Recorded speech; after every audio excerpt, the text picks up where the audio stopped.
Assalamualaikum warahmatullahi wabarakatuh. Perkenalkan, saya Yuliana F, mahasiswi semester 7 Administrasi Pendidikan Universitas Pengerima Galatung. Baiklah, di video kali ini saya akan menjelaskan beberapa hal terkait dengan Merdeka Belajar. Materi yang akan saya bahas di sini, yang pertama ada pengertian Merdeka Belajar, yang kedua konsep Merdeka Belajar, yang ketiga pokok kebijakan Merdeka Belajar, dan yang terakhir kelebihan dan kekurangan Merdeka Belajar. Baiklah, materi yang pertama, apa itu Merdeka Belajar? Merdeka Belajar dalam arti sekolah adalah guru-guru dan muridnya mempunyai kebebasan dalam berinovasi dan bertindak dalam proses belajar mengajar. Konsekuensinya, guru sangat dianjurkan untuk tidak bersikap monoton dan berorientasi pada guru saja. Selanjutnya, konsep Merdeka Belajar. Nah, konsep Merdeka Belajar ini terdiri dari 4 bagian. Yang pertama, asesmen kompetensi minimum.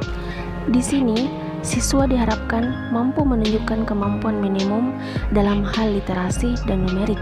Contohnya, dalam hal numerik, seperti pelajaran fisika, kimia, khususnya matematika. Siswa tidak boleh hanya menghafal formula atau rumus, tetapi mereka juga harus menemukan konsep dasarnya, sehingga mereka bisa menerapkannya untuk menyelesaikan masalah yang lebih luas. Kedua, ada survei karakter. Pada konsep survei karakter, pemerintah akan menilai secara menyeluruh terkait kualitas pendidikan di sekolah, bukan hanya tentang hasil belajar, tetapi juga ekosistem dan infrastruktur pendidikan yang tersedia. Dengan kata lain, pengembangan kualitas pendidikan bukan lagi tentang penerapan indikator, tetapi berdasarkan data hasil survei terbaru terhadap sekolah tersebut. Yang ketiga, ada perluasan penilaian hasil belajar. Kedepannya, siswa akan diberikan ruang untuk bisa mengembangkan diri mereka sesuai minat dan bakat. Dengan cara ini, stigma siswa pintar dan bodoh diharapkan bisa segera dihilangkan, sebab manusia memiliki bakat alami yang berbeda-beda dan tidak bisa ditentukan dengan tes formal.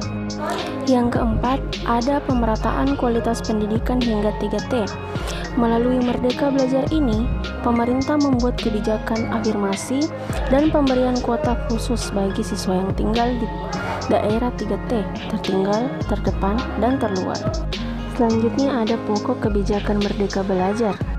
Pokok kebijakan Merdeka Belajar terdiri dari 4. Yang pertama, ujian sekolah berstandar nasional. Ujian ini dilakukan untuk menilai kompetensi siswa dalam bentuk tes tertulis atau bentuk penilaian lainnya yang lebih komprehensif, misalnya portofolio dan penugasan. Yang kedua ada ujian nasional, di mana ujian nasional ini diganti menjadi asesmen kompetensi minimum dan survei karakter. Pelaksanaan ujian ini dilakukan di tengah jenjang sekolah, misalnya kelas 4, 8, dan 11, sehingga dapat mendorong guru dan sekolah untuk memperbaiki mutu pembelajaran. Yang ketiga, rencana pelaksanaan pembelajaran atau RPP, di mana pada program Merdeka Belajar ini, penulisan RPP dilakukan dengan efisien dan efektif, dengan membatasi jumlah maksimum halaman sebanyak 1 lembar saja. Yang keempat, peraturan penerimaan peserta didik baru dengan sistem sonasi. Penerimaan PPDB sistem sonasi bertujuan untuk mengakomodasi ketimpangan akses dan kualitas di berbagai daerah. Aturan tersebut mengatur komposisi jalur sonasi dapat menerima siswa minimal 50%, jalur afirmasi minimal 15%, dan jalur perpindahan maksimal 5%.